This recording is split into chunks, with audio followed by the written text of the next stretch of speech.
We are going to talk about intuition in this video. Hi, this is Miss Lindy again. Welcome to this channel. This channel talks about motivations and insights. If you like videos like this, then you can subscribe to this channel. I-click mo na rin yung notification bell para ma-update ka sa mga bagong videos na i-upload ko. If you are interested in this video, then stay tuned.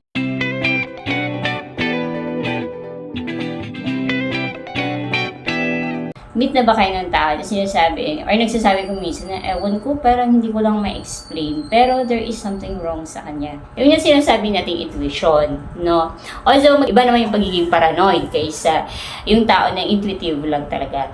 Kasi, di ba, may mga bagay kung minsan na kusa lang natin nararamdaman or kusa lang natin na-observan sa isang tao. Pero, kumbaga, parang na-sugarcoat nila ng kanilang personality. Or, pero may mga tao kasi na na magaling magpakita ng ugali na yung mag-sugarcoat lang nila yung totoong ugali nila. So, by the time na makilala mo siya or by the time na makakasama mo na siya, saka mo na lang ma-realize na totoo pala yung nagiging kutob mo or yung nagiging intuition mo.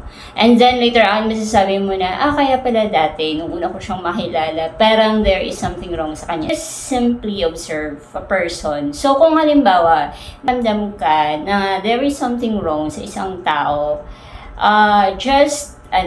just observe him. Diba? Stay calm kasi hindi naman tayo sigurado pa. Kumbaga, intuition mo lang siya, nararamdaman mo lang siya na there is something wrong sa kanya.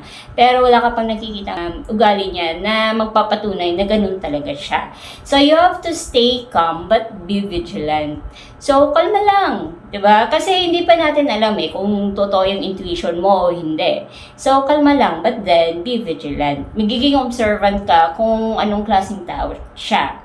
Number 2, pwede ka naman makisama. Pwede mo naman siya kaibiganin, salamuha sa kanya or sa group of friends niya. Pero, you have to put limitation.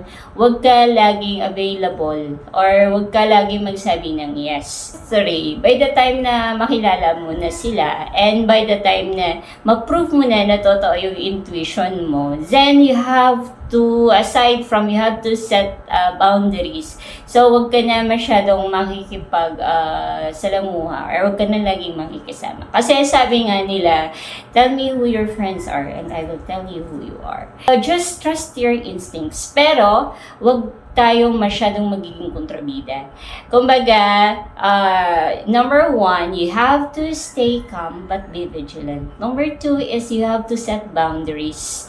No, kahit na makipagkaibigan ka, you have to set boundaries pa din. Number 3 is, you have to make friends with them. Pero kapag nalaman mo na or na-prove mo na totoo nga yung intuition mo about sa kanila, na pwede na mapahamak ka or else hindi sila magandang ehemplo sa'yo, then, separate mo na ng konti yung sarili mo. So, kung intuitive ka na tao, it's your asset. Kahit wala pa tayong nakikita, agad-agad na tayo gumagawa ng conclusion. Dahil nga sa kutob natin. So, therefore, it's better na you have to observe first. You have to be observant sa sitwasyon. Kilalanin mo muna yung isang tao bago ka magbigay ng conclusion or bago ka mag-conclude na ganun talaga siya. By the time na ma-conclude mo na tama yung intuition mo, then, so if you are an intuitive person, then sabi ko nga, it's your asset. Like this video, you can hit the like button. You can subscribe to this channel if you haven't subscribed yet. This is Miss Lindy again. Thank you for watching.